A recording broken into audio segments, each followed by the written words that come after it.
Setiap kita khususnya yang beriman kepada Allah Subhanahu wa taala tentu ingin mendapatkan kemudahan saat kembali kepada Allah, saat semua orang merasakan situasi yang sangat menegangkan.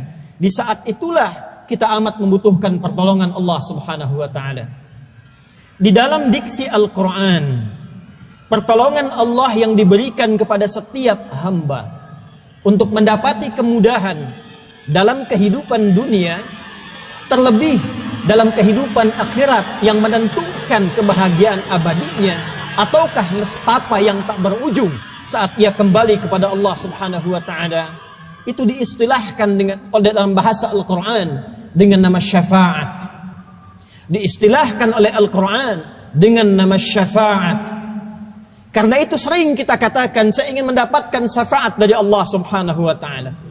Saya ingin mendapatkan syafaat dari Allah Subhanahu wa taala. Untuk itulah Allah kemudian langsung mendeklarasikan dengan terang, lugas dalam Al-Qur'an di surah ke-42, surah Asy-Syura, di ayat yang ke-11 Allah mengatakan, "Qulillahu syafa'atu jami'a." Qul, katakan Muhammad sallallahu alaihi wasallam, "Qulillahu syafa'atu jami'a." Sungguh yang berharap syafaat itu, yang berharap pertolongan Allah itu, yang berharap pertolongan untuk melahirkan kemudahan dalam setiap aktivitas yang dijalani di dunia atau bahkan di akhirat, lillahi syafa'atu jami'a. Kata Allah, semua pertolongan itu, semua yang menghasilkan kemudahan itu adalah milikku seluruhnya, adalah milik Allah. Jadi kalau Anda menginginkan kehidupan yang mudah di rumah tangga, yang tenang, yang nyaman dalam pekerjaan, dalam interaksi sosial, kata Allah, hei, itu semua milikku. Datang kepadaku, minta kepadaku, karena semua sumber syafaat bersumber dariku. Karena itu saat kita bertanya kepada Allah, ya Allah, kami ingin mendapatkan syafaat-Mu. Kami ingin mendapatkan kemudahan dalam kehidupan rumah tangga kami, kehidupan di pekerjaan kami, kehidupan di interaksi sosial kami. Bahkan kami ingin hidupnya mudah, wafatnya mudah, dikuburnya mudah, di akhiratnya mudah, ya Allah. Kata Allah, hei, turun Quran surah ke-19 Maryam ayat yang ke-15 itu. Ketika Allah contohkan jaminan kepada Nabi Yahya alaihi salam yang kelak diberikan kepada Nabi Isa alaihi salam dan kemudian disampaikan kepada Nabi Muhammad sallallahu alaihi wasallam dan kelak diajarkan kalimat kepada kita untuk mendapatinya. Wassalamun alaihi yauma wulida wa yauma yamutu wa yauma yub'atsu hayya.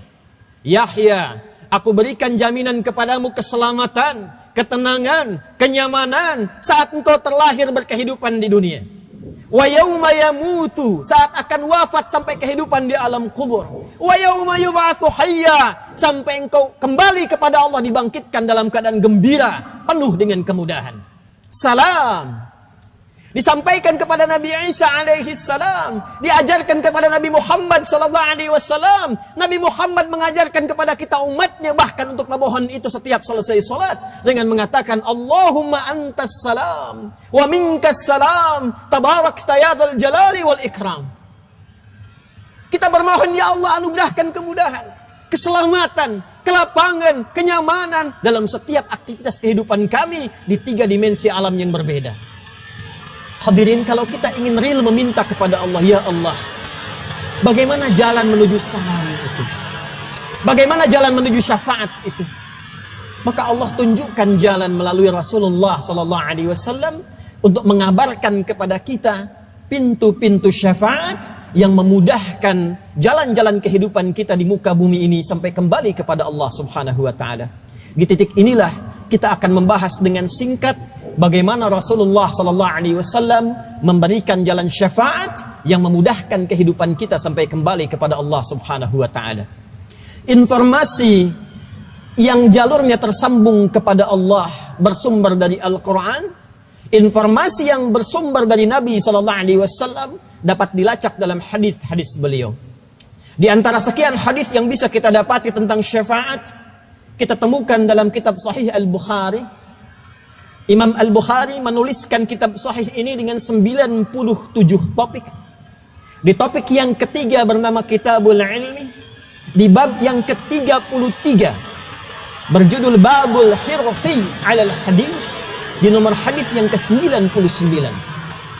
An Abi Sa'id al-Maqbari an Abi Hurairah radhiyallahu ta'ala anhu qala Abu Hurairah, satu di antara sahabat yang rajin mencari hadis-hadis Nabi sallallahu alaihi wasallam, yang rajin mengamati kehidupan Nabi sallallahu alaihi wasallam. Satu kali kata beliau, saya bertanya kepada Rasulullah sallallahu alaihi wasallam, "Ya Rasulullah, wahai Rasulullah, man as'adun nasi bi syafa'atika yaumal qiyamati?" Ya Rasulullah, siapa manusia yang paling bahagia di antara sekian manusia yang berkehidupan di bumi? Siapakah di antara mereka yang paling bahagia bi syafa'atika, yang mendapatkan syafaatmu ya Rasulullah? Dari sekian banyak manusia yang beraktivitas di bumi ya Rasulullah, adakah di antara mereka yang paling bahagia mendapatkan syafaatmu? Jadi hadis ini memberikan gambaran kepada kita hadirin, ternyata ukuran kebahagiaan itu tidak terletak kepada harta benda. Jangan Anda merasa ketika harta benda Anda bertambah, Anda dikategorikan oleh hadis Nabi SAW sebagai orang yang paling bahagia. Belum tentu.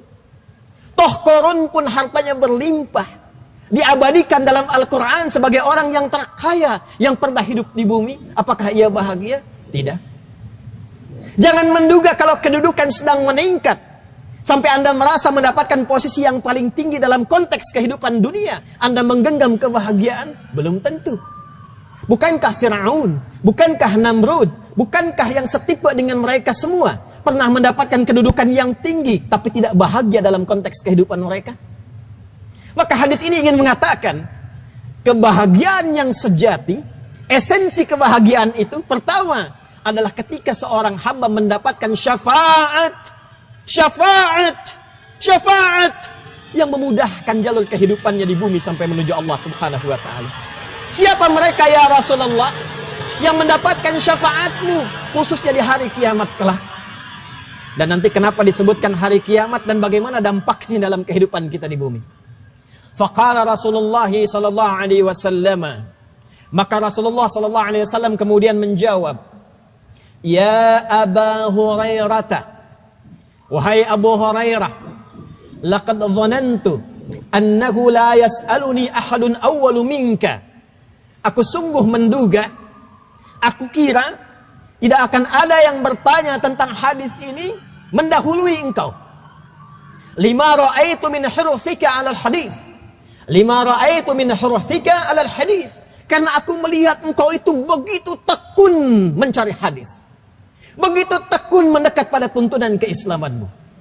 Ini hadirin, seorang sahabat lekat dengan Nabi, hidup di zaman Nabi, walaupun agak telat masuk Islamnya di masa Nabi SAW. Di tahun ke-7 Hijrah, 3 tahun sebelum Nabi wafat, beliau dalam pencarian, tadinya Majusi, pindah kemudian Kristen, mendengar ada Nabi di Madinah, datang kemudian ke Madinah, berhadapan dengan Nabi, melihat akhlak Nabi, jatuh cinta pada Islam, mengucapkan syahadat. Berubah nama kemudian dari Abdus Syams menjadi Abdurrahman bin Sakhr, diberikan gelar Abu Hurairah. Perhatikan dalam ilmu hadis, ketika Anda belajar hadis, ada sanad, ada matan. Sebelum masuk ke matan, perhatikan sanadnya, karena ada inspirasi kebaikan di balik sanad itu yang meriwayatkan hadis kepada kita.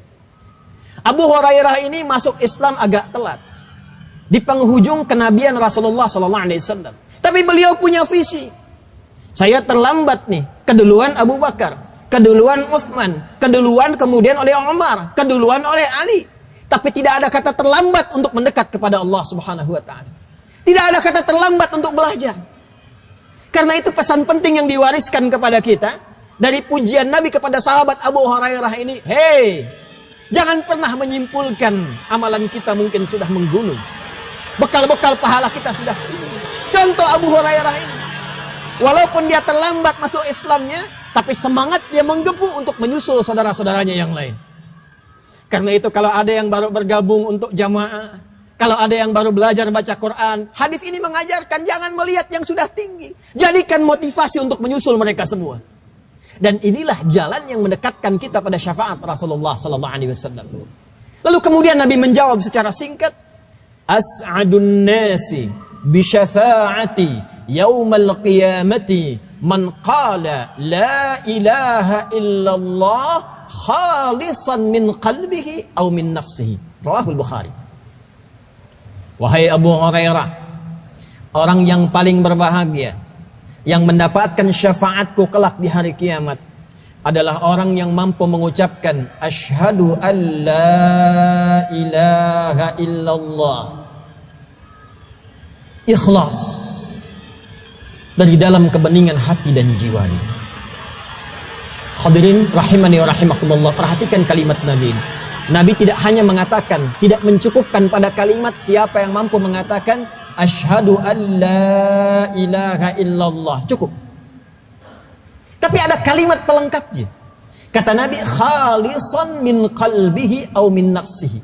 Kalimat itu secara ikhlas diungkapkan dari kedalaman jiwa dan hatinya.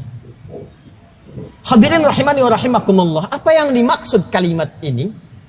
Karena setiap muslim masuk Islam sudah pasti mengucapkan syahadat.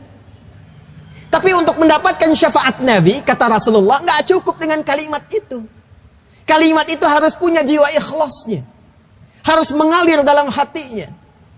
Sekarang kalau kita bertanya, ya Rasulullah, bagaimana ciri-ciri orang yang mengucapkan syahadat keluar dari hatinya itu? Maka diberikanlah isyarat petunjuk dalam Al-Quran, surah ke-49 Al-Hujurat di ayat yang ke-14. Di sini kita akan menyimpulkan bahasan Jumat kita di kesempatan kali ini. Perhatikan kalimat ini hadirin sekalian, karena ini akan menentukan status kita sampai Jumat ini. Apakah berpeluang mendapatkan syafaat Rasulullah sallallahu alaihi wasallam? A'udzu billahi minasyaitonir rajim. Qala Allah Ta'ala, qalatil a'rabu amanna. Qul lam tu'minu, walakin qulu aslamna. Walamma yadkhulul imanu fi qulubikum. Sekelompok orang Arab Badui datang kepada Rasulullah sallallahu alaihi wasallam. Lantas mereka berkata, "Ya Rasulullah, wahai Rasulullah, kami sungguh telah beriman." Kami sungguh telah beriman. Masalah iman karena perkara hati, karena kaitan dengan kondisi dalam hati kita, dalam kalbu kita, maka Nabi menunjuk petunjuk dari Rasulullah, dari Allah Subhanahu wa Ta'ala. Tidak cepat menyimpulkan apakah benar atau tidak. Karena itu nanti ada hajaran dalam hadis, jika ada terkait dengan persoalan iman dan lawannya kufur, jangan cepat menghukumi seseorang. Jangan Anda katakan si fulan kafir, si fulan kufur, karena kalimat itu akan mencari pemiliknya. Kalau dia tidak menemukannya, maka dia akan kembali kepada yang menuduhkannya. Maka Nabi mengajarkan kita diam, menunggu wahyu, turunlah ayat tadi. Allah menyampaikan, kul, katakan Muhammad sallallahu alaihi wasallam, lam tu'minu, kalian belum beriman dengan sungguh-sungguh. Walakin qulu aslamna, tapi cukup katakan kami baru masuk Islam. Ayat ini membedakan antara orang yang baru masuk Islam dengan orang yang mengatakan beriman, mukmin dan muslim. Apa bedanya? Kata Allah, walamma yadkhulul imanu fi qulubikum. Karena ternyata iman yang baru kalian ucapkan di lisan itu, dengan mengucapkan asyhadu an la ilaha illallah wa asyhadu anna muhammadar rasulullah, itu kalimat iman. Ternyata kata Allah baru sampai lisan. Kalimat itu ketika diucapkan dengan lisan menjadi syarat sah pertama seorang menjadi muslim. Maka ketika kita mengatakan asyhadu an la ilaha illallah wa asyhadu anna muhammadar rasulullah, sah. Anda, saya, kita muslim. Tapi kalau kalimat itu baru sampai di lisan, belum sampai ke hati, maka mohon maaf, statusnya belum beralih kepada mukmin. Baru muslim. Di hadis Al-Bukhari, nomor hadis 99 tadi, ternyata disebutkan oleh Rasulullah, kalimat la ilaha illallah kalau bersumber dari hati, sampai ke hati, itu syarat pertama mendapatkan syafaat. Di Quran surah ke-49 ayat ke-14 disebutkan yang sampai ke hati itu kalimat la ilaha illallahnya, itulah sifat iman. Pemiliknya disebut dengan mukmin. Jadi setiap mukmin itu berpeluang mendapatkan syafaat Rasulullah sallallahu alaihi wasallam. Tapi setiap muslim belum tentu mendapatkan syafaat Rasulullah sallallahu alaihi wasallam. Sepanjang syahadatnya baru mencapai lisan, belum sampai ke dalam qalbunya. Sekarang kalau kita bertanya lagi, ya Rasulullah, ya Allah, ya Rasulullah, bagaimana ciri seorang mukmin itu yang syahadatnya sampai kepada jiwanya? Maka dijawab oleh Allah Subhanahu wa taala dengan ciri-ciri yang khusus, dan ciri-ciri inilah menjadi ikhtiar kita untuk mendapatkan syafaat Rasulullah sallallahu alaihi wasallam. Apa ciri khususnya? Hadirin, kalau kita mengamati Al-Qur'an, maka para ulama memberikan gambaran kepada kita, tidak pernah disebutkan kalimat iman dalam Al-Quran dengan segala perubahan katanya. Baik kata kerja amana, jamaknya amanu, atau yu'minun, atau kata benda misalnya isim, mu'min, mu'minun, mu'minin, kecuali kata iman ini akan disandingkan dengan amal saleh. Jika Anda menemukan kata iman apapun, maka sandingannya umumnya akan bertemu dengan amal saleh. Rumusnya demikian. Quran surah ke-103. Wal 'asr. Innal insana lafi khusr. Illa alladhina amanu wa 'amilus shalihat. Ya ayyuhalladzina amanu kutiba 'alaikumus shiyam. Ya ayyuhalladzina amanu kutiba 'alaikumul qisas. Alladzina yu'minuna bil ghaib wa yuqimuna as-shalah wa mimma razaqnahum yunfiqun. Qad aflahal mu'minun alladzina hum fi salatihim khashi'un. Sekarang pertanyaannya, kenapa setiap kalimat iman dalam Al-Qur'an selalu disandingkan dengan amal soleh? Ternyata jawabannya, amal soleh itulah yang memberikan petunjuk tentang keimanan seorang muslim yang sudah sampai ke hatinya. Jadi kalau iman itu sudah sampai dari lisan ke hati, sampai ke jiwa kita, maka pembuktiannya akan tampak melalui sinyal iman yang diteruskan kepada perangkat tubuh untuk membuktikan kepada Allah, iman sudah sampai ke hati saya. Apa buktinya? Dengan amal. Amal yang didorong oleh iman itulah disebut dengan soleh. Maka itulah muncul kalimat amal soleh. Karena itu ketika kita diuji oleh Allah dengan perintah-perintah amalan, sesungguhnya untuk menguji, mengetes pada jiwa kita, betul enggak syahadatnya sampai ke hati kita? Benar enggak kalimat syahadatnya sampai ke jiwa kita? Karena itulah turun perintah sholat 5 kali dalam sehari, diperdengarkan suaranya lewat telinga kita. Jangan-jangan kita ucapkan asyhadu an la ilaha illallah, tapi kalimat Allahnya enggak ada getaran di jiwa kita. Quran surah ke-8 Al-Anfal di ayat yang kedua. Innamal mu'minuna alladzina idza dzukirallahu wajilat qulubuhum wa idza tuliyat 'alaihim ayatuhu zadatuhum imana wa 'ala rabbihim yatawakkalun. Sungguh orang beriman yang sejati itu ada cirinya. Kalau disebutkan nama Allah, ada getaran dalam hatinya. Bukti iman sudah sampai ke dalam jiwanya. Karena itu 5 kali dicek setiap pergantian waktu dalam sehari. Subuh ganti ke siang, siang ganti ke sore, sore ganti ke menjelang malam, ada maghrib, maghrib ganti ke isya malam. Dicek, jangan-jangan subuhnya ada iman, sorenya kufur. Jangan-jangan sorenya kemudian ada iman, subuhnya jadi kufur. Diperdengarkan, bukankah ketika Anda mendengar azan ada getaran dalam hati? Allahu Akbar, Allahu Akbar. Ya Allah sudah azan. Itu tandanya imannya masih semayam dalam jiwa. Tinggal dibuktikan, lewat apa? Salat. Karena itulah ketika ada perintah untuk mengerjakan amal saleh, sesungguhnya cara membacanya itulah jalur syafaat kita. Itulah pembuktian iman kita. Jadi sebetulnya Allah perintahkan kita untuk beramal itu untuk kemudahan kita.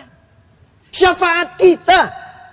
Karena ternyata amal itu adalah penentu kita untuk mendapatkan syafaat Allah Subhanahu wa taala. Dengan salat itu kita mendapat syafaat. Dengan baca Al-Quran dapat syafaat. Dengan bersedekah dapat syafaat. Dan dampak syafaat akhirat itu akan berpengaruh kepada kehidupan dunia kita. Karena itu kalau Anda bertanya, kenapa saya salat? Suara adzan menjawab secara langsung, hayya 'alas shalah, ayo salat. Anda bertanya, kenapa saya salat? Hayya 'alal falah. Adzan tidak menjawab, itu wajib. Adzan tidak menjawab, kerjakan saja. Adzan justru menjawab, hayya 'alal falah, supaya kamu bahagia. supaya hidupmu mudah, supaya dapat syafaat. Karena itulah Nabi pernah mengatakan, Iqra'ul Qur'an fa innahu ya'ti yaumal qiyamati syafi'an li ashabi. Baca Al-Quran, karena Al-Quran itu akan datang menjadi syafaat bagi sahabat-sahabatnya. Karena itu hadirin, kalau kita diperintahkan untuk ibadah, melihatnya jangan karena kewajiban, Anda akan berat menunaikannya. Ya Allah, barusan tadi zuhur, sekarang sudah asar lagi. Ya Allah, barusan asar, sekarang sudah maghrib lagi. Kalau Anda melihat tinjauan hukum saja, berat Anda menunaikannya. Tapi kalau Anda melihat, ya Allah, Allahu Akbar, ini syafaat saya. Mungkin di titik ini doa saya akan dikabulkan. Mungkin di sini jawaban dari kemarin saya mintakan. Kesulitan di pekerjaan saya, kesulitan di rumah tangga saya. Mungkin dengan sujud ini Allah menurunkan pertolongan. Itulah syafaat. Kita tidak sadar bahwa ternyata semua yang Allah mintakan kepada kita, semua kembali ke kita. Karena itulah persepsi kita mesti dirubah. Jangan-jangan selama ini kita abaikan perintah-perintah ibadah, sibuk mengerjakan larangan-larangan, sementara kita menuntut kemudahan dalam kehidupan dunia dan akhirat kita. Semoga dengan itu, Jumat ini kembali menyadarkan kita untuk kembali melengkapi menu ibadah kita. Semakin ingin mudah kehidupan kita, cepat semakin tingkatkan ibadah kita kepada Allah Subhanahu wa taala. Peningkatan kita kepada ibadah itu yang diistilahkan dengan takwa dalam Al-Quran. Tahukah Anda bagaimana jawaban Allah ketika kita meningkatkan takwa? Quran surah ke-65 di akhir ayat yang kedua, di awal ayat yang ketiga. Wa may yattaqillaha yaj'al lahu makhraja wa yarzuqhu min haitsu la yahtasib. Siapa yang mampu meningkatkan takwanya terus kepada Allah, aku akan berikan jalan keluar dari setiap persoalan hidupnya, dan aku kirimkan rezeki dari sisi yang tidak dia duga. Quran surah kedua Al-Baqarah di akhir ayat 189. Wattaqullaha la'allakum tuflihun. Tingkatkan takwamu kepada Allah supaya aku jamin kebahagiaan kalian. Quran surah kelima ayat 35. Ya ayyuhalladzina amanu taqullaha wabtaghu ilaihil wasilah. Hei orang-orang beriman, tingkatkan takwamu kepada Allah dan carilah dengan takwa itu sebagai wasilah untuk mengabulkan doa-doamu itu. Puncaknya Quran surah ketiga Al-Imran ayat 102 yang tiap kesempatan Jumat dijadikan oleh Rasulullah SAW untuk membuka khutbah Jumatnya. Ya ayyuhalladzina amanu taqullaha haqqa tuqatih wa la tamutunna illa wa antum muslimun. Hei orang-orang beriman, jaga dan tingkatkan takwamu kepada Allah dengan cara yang benar. Dan jaga iman itu, jangan sampai engkau wafat kecuali membawa ketundukan, kepatuhan dengan iman dan takwa yang telah engkau kumpulkan itu. Semoga khutbah ini bermanfaat. Semoga kita disentuh jiwanya oleh Allah Subhanahu wa taala untuk meningkatkan amal soleh, dan semoga syafaat Allah diturunkan kepada kita dimulai dari detik ini sampai kita kembali kepada Allah Subhanahu wa taala. Barakallahu li wa lakum fil Qur'anil azim wa nafa'ni wa iyyakum bima fihi minal ayati wa dzikril hakim wa taqabbala minni wa minkum tilawatahu innahu huwas sami'ul alim. Ud'ullaha yastajib lakum jami'an. Alhamdulillah wassalatu wassalamu ala rasulillah wa ala alihi wa sahbihi wa man walah. Nashhadu an la ilaha illallah wa nashhadu anna Muhammadan abduhu wa rasuluhu la nabiyya ba'dah. Hadirin sidang Jumat rahimani wa rahimakumullah. Kesimpulan khutbah kita pada kesempatan kali ini, setiap kita berpeluang mendapatkan kemudahan dalam kehidupan, mendapatkan pertolongan Allah Subhanahu wa taala dari sejak kehidupan kita di bumi sampai kembali kepada Allah Subhanahu wa taala, jika kita mampu membuktikan keimanan kita dengan menenun amal saleh. Karena itu mulai dari hari ini, mari kita koreksi diri kita, bermuhasabah, mohon ampun kepada Allah Subhanahu wa taala. Jangan-jangan selama ini yang menyulitkan diri kita karena perilaku kita sendiri yang jauh dari petunjuk Allah Subhanahu wa taala. Karena itu mari kita berdoa kepada Allah Subhanahu wa taala. Mudah-mudahan dengan doa ini bisa melembutkan hati kita untuk bertobat dan mengawali kehidupan kita lebih baik dibandingkan dengan hari-hari sebelumnya. Semoga hidup kita dimudahkan, wafat kita dimudahkan, di alam kubur kita dimudahkan, dan di akhirat kita dimudahkan untuk menatap Allah dan berjumpa dengan